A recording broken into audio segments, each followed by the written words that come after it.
우리가 인생을 살아가다 보면 예상하지 못한, 그리고 예고 없이 찾아오는 거센 비바람을 맞이할 때가 있습니다. 내 힘으로는 도저히 통제할 수 없는 거대한 위기, 때로 누군가는 그것이 건강에 대한 문제일 수도 있고요, 누군가에게는 재정적인 어려움일 수도 있겠습니다. 혹은 사람과 사람 사이의 관계가 단절되고 끊어지는 이와 같은 폭풍우가 몰아칠 때 우리의 마음은 흔들리기도 하고요, 때로는 아예 무너지기도 합니다. 그때의 두려움과 공포가 우리의 마음을 가득 채워나갈 때 우리는 무엇을 바라보고 어떤 것을 의지해야 할까요?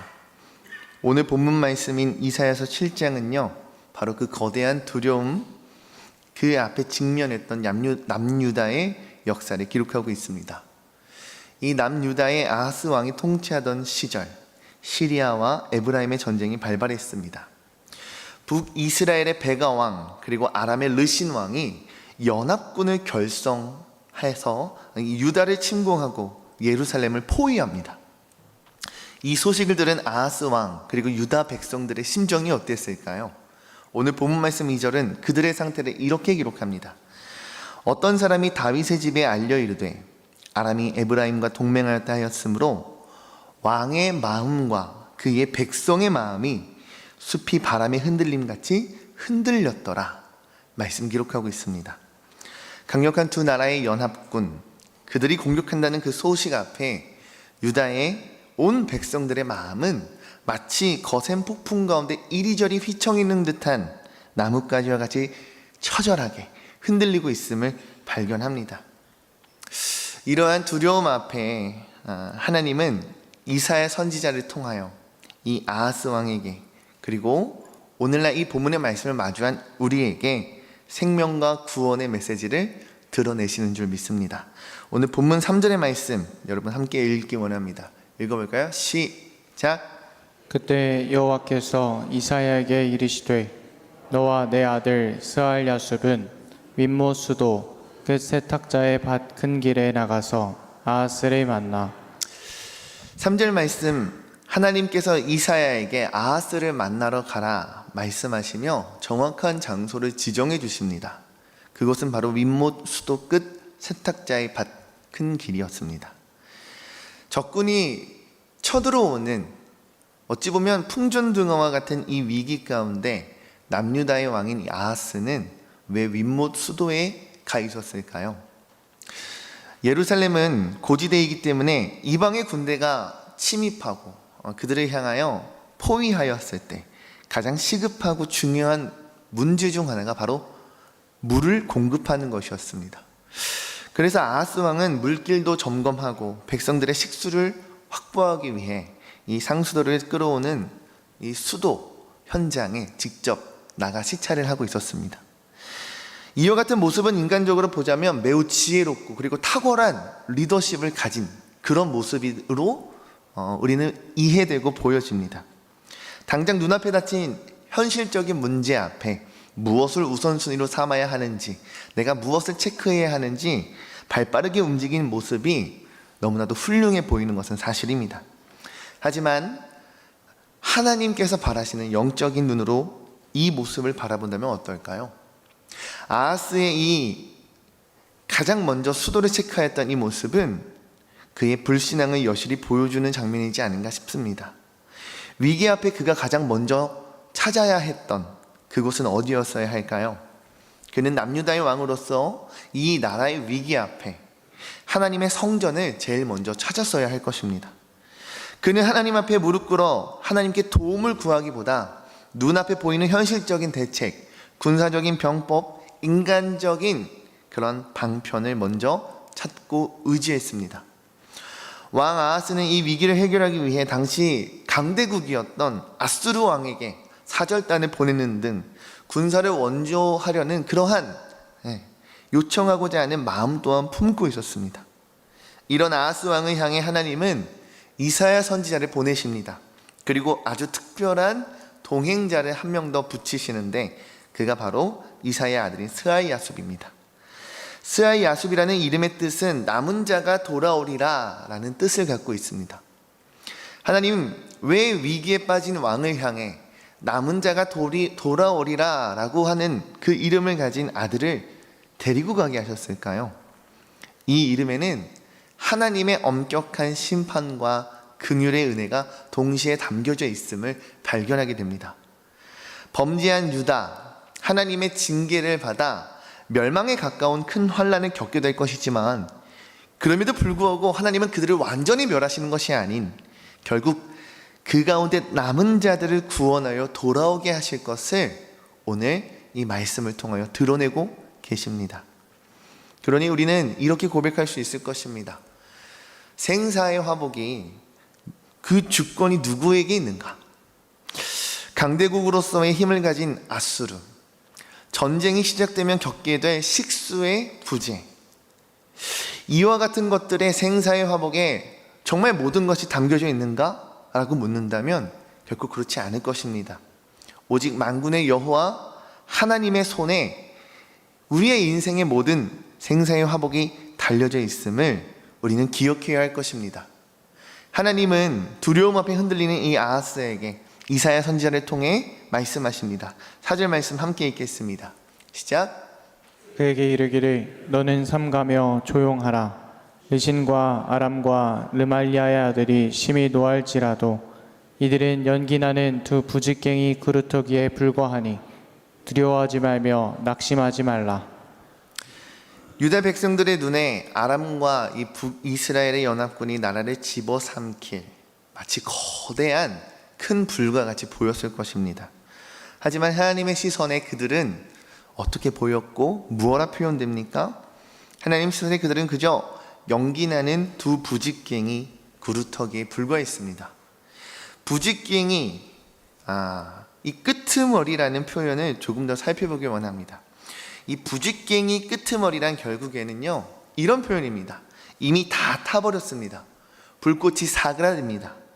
부직갱이 끄트머리에는 그저 맵고 매캐한 연기만이 피어오를 뿐입니다.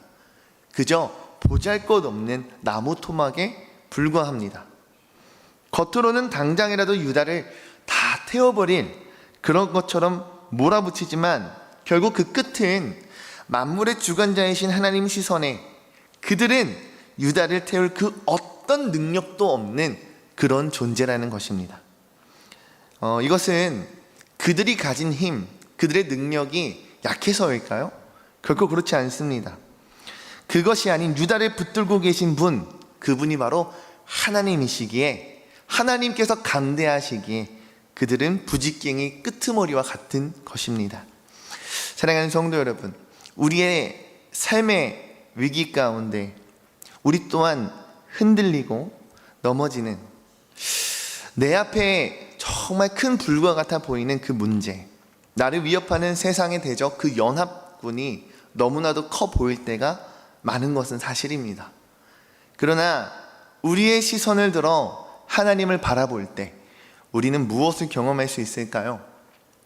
내 삶을 뒤흔들 것 같은, 뒤흔들고 있는 그 거대해 보이는 문제도 결국 하나님 앞에, 하나님 보시기에 그저 연기가 나는 부직갱이 끄트머리에 불과하다는 사실을 우리는 기억해야 할 것입니다. 7절 말씀은 기록하여 증거합니다. 주 여호와의 말씀이 그 일은 서지 못하며 이루어지지 못하리라. 하나님께서 허락하시지 않는다면 그 어떤 일도 결코 서지 못하며 이루어지지 못한다라는 사실을 기억하십시오. 그렇다면 우리가 살아가며 참된 승리를 이룰 수 있는 방법은 무엇일까요? 선지자 이사야는 아하스 왕에게 무엇을 강조했을까요? 9절 말씀 함께 읽기 원합니다. 시작. 에브라임의 머리는 사마리아요 사마리아의 머리는 르말리아의 아들이니라. 만일 너희가 굳게 믿지 아니하면 너희는 굳게 서지 못하리라 하시니라. 9절에 쓰인 이 믿다 그리고 서다라는 이 단어는 모두 히브리어로 아멘이라는 동사에서 파생되었다 주석은 기록합니다. 다시 말해 우리가 하나님을 향해 온전히 아멘하지 않는다면 우리의 삶 또한 요동치고 무너져 내려 견고히 아멘 할 수 없다라고 말합니다.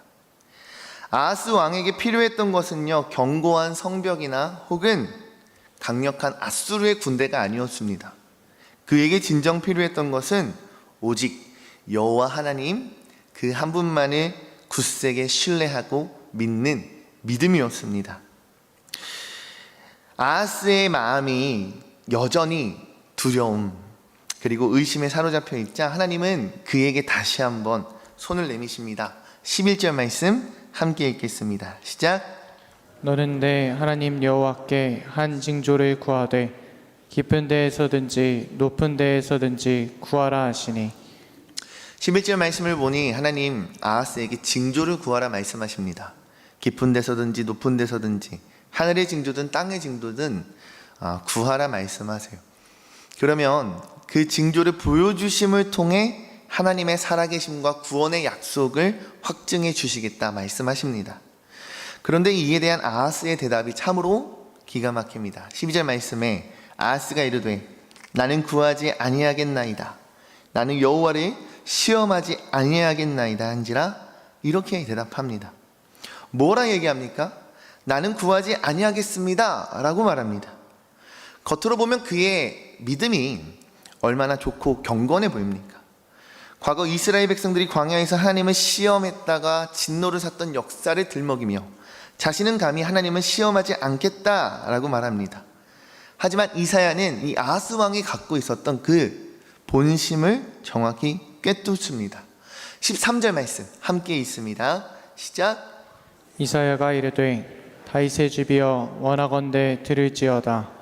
너희가 사람을 괴롭히고서 그것을 작은 일로 여겨 또 나의 하나님을 괴롭히려 하느냐. 13절 말씀에 이사야는 이렇게 말합니다. 나의 하나님을 괴롭히려 하느냐. 나의 하나님을 괴롭히려 하느냐라고 말하면서 아하스를 향하여 책망합니다. 아하스의 대답은 겸손이 아닌 하나님의 개입을 완강히 거부하는 불신앙의 자세였기 때문입니다. 그는 이미 마음속에 강대국 아수르에게 나를 그리고 이 나라를 의지할 것을 결정했습니다. 자신의 뜻대로 자기 자신의 뜻대로 하고 있으니 하나님의 뜻을 알게 되는 징조조차 보이지 않으려 회피하고 있는 모습을 발견합니다. 그러나 우리가 기억해야 할 것은 그럼에도 불구하고 우리 하나님은 결코 포기하지 않으신다는 사실입니다. 인간이 불순종으로 거절할지라도 하나님의 구원의 계획은 결코 멈추지 않습니다. 하나님은 아하스의 거절에도 아랑곳하지 않으시며 친히 징조를 세워주시는데요. 그것이 바로 우리가 너무나도 잘 아는 이사야 7장 14절의 말씀입니다. 함께 읽습니다. 시작. 그러므로 주께서 친히 징조를 너희에게 주실 것이라. 보라, 처녀가 잉태하여 아들을 낳을 것이요 그의 이름을 임마누엘이라 하리라. 아멘. 임마누엘, 하나님이 우리와 함께 하신다라는 이 위대한 선언이 오늘 어떻게 주어집니까? 이스라엘이 믿음으로 잘 준비되어졌기에 그들에게 주어진 말씀이 아닙니다. 오히려 극심한 위기 가운데 그 가운데 하나님을 신뢰하지 않습니다. 하나님을 바라보지 않습니다. 하나님을 의지하지 않습니다. 오히려 세상을 의지하려 했던 이 아하스의 짙은 그 불신앙의 한복판 한가운데 그 중심에 하나님은 일방적으로 그리고 전적으로 주권하시는 은혜로 말미암아 그에게 떨구듯이 내려주신 은혜가 바로 이 임마누엘입니다. 우리가 기억해야 할 것은 이 임마누엘의 징조는 믿음으로 반응하는 자에게는 무한한 위로와 구원의 참된 소망이 되지만 아하스와 같이 끝까지 불신앙으로 거절하는 자에게는 심판의 징조가 된다는 사실을 우리는 기억해야 할 것입니다. 아하스는 눈앞에 부직갱이인 이 아람과 북이스라엘을 피하려 자신이 그토록 의지했던 강대국 아수르와 애굽에게 결국 짓밟히고 맙니다. 본문 18절 말씀에 하나님은 유다가 의지하려 했던 두 제국을 가리켜 각각 파리와 그리고 벌에 비유하십니다. 더 나아가 23절 24절 말씀에는 결국 유다는 이들의 침략을 받아 그들의 축복의 땅이 황폐해집니다. 찔레와 가시가 뒤덮이는 수치와 모욕을 그들이 얻게 됩니다. 임마누엘의 하나님을 거절한 인생, 이처럼 비참한 결말을 얻게 됨을 우리는 오늘 말씀을 통해 발견하게 됩니다. 말씀을 정리하고자 합니다. 사랑하는 신성의 성도 여러분, 우리는 오늘 우리의 신앙을 깊이 돌아보며 점검하는 이 새벽이 되길 간절히 소망합니다. 여러분들의 삶을 뒤흔드는 문제가 혹여 있으십니까? 앞서 얘기했듯 재정의 위기, 혹은 건강의 위기, 혹은 우리가 속한 가정의 위기 가운데, 내게 찾아오는 큰 불길과도 같은 그 어려움 가운데 여러분은 가장 먼저 어디로 달려가십니까? 무엇을 의지하고 누구를 신뢰하고 계십니까? 아하스와 같이 인간적인 방법을 찾기 위해 윗못 수도를 향하여 나아가고 있지는 않습니까? 아하스와 같이 세상을 의지하기에 강대국 아수르를 찾고 있지는 않습니까?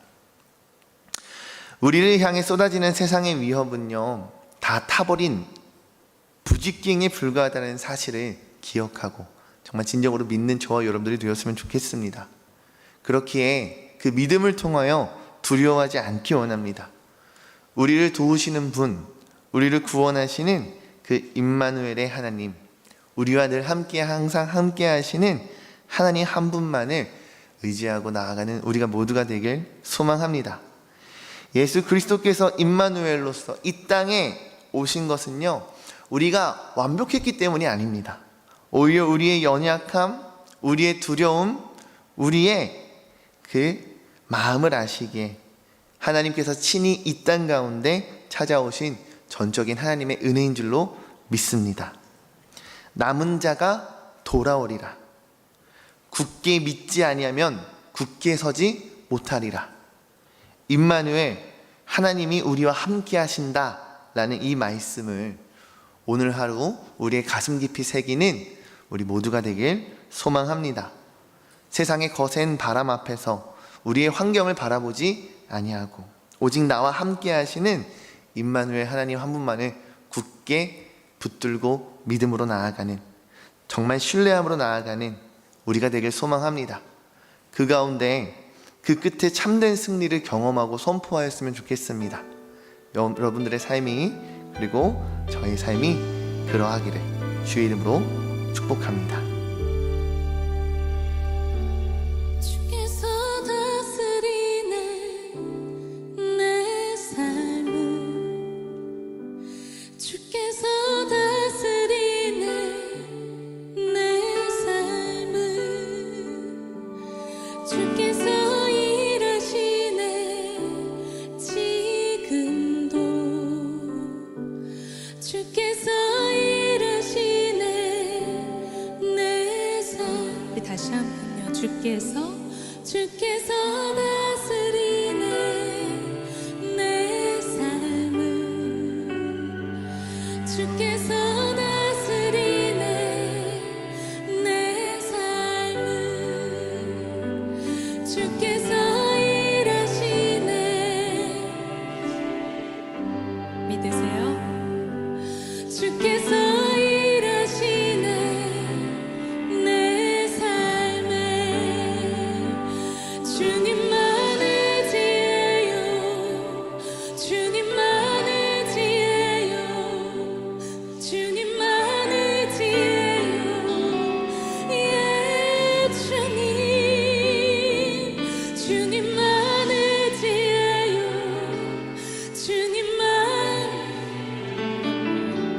주님만의 지혜요, 예 주님. 주께서 다스리네, 주께서 다스리네 이 땅을, 주께서 다스리네 이 땅을,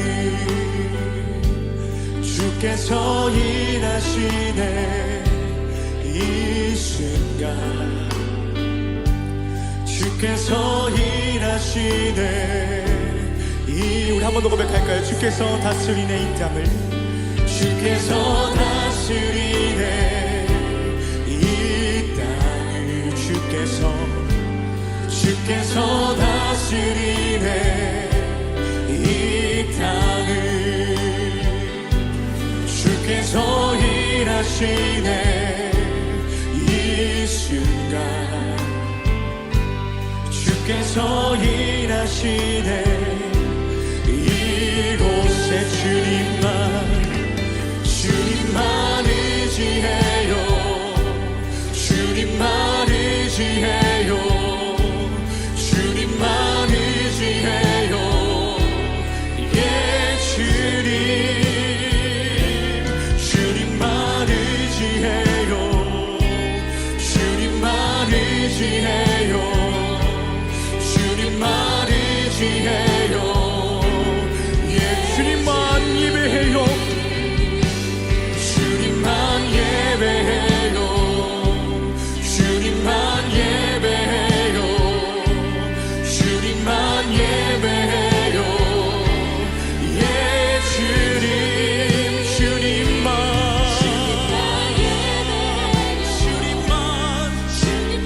예배해요 주님만 예배해요 예 주님 만물의 창조자 만물의 창조자 열방의 통치자 주 다스리시네 다 주께 속해 우리 한번 더 고백합니다 만물의 창조자 만물의 창조자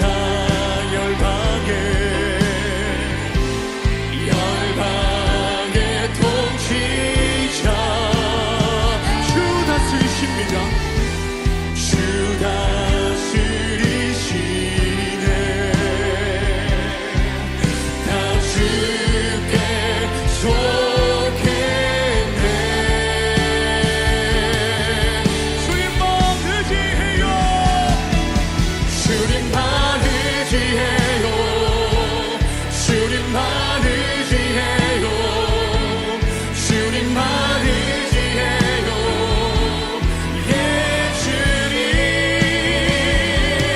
주님만 의지해요 주님만 의지해요 주님만 의지해요 주님만을 예배하며 나갑니다 주님만 예배해요 주님만 예배해요 주님만 예배해요 주님만 예배해요 예 주님만 예배해요 주님만 예배해요 주님만 예배해요 주님만 사랑합니다 할렐루야 주님만 사랑해요 주님만 사랑해요 주님만 사랑해요 예 주님만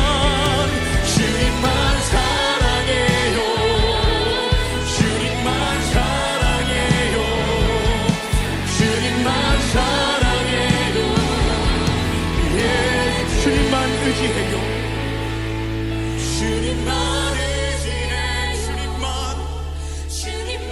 의지해요 주님만 의지해요 예 주님만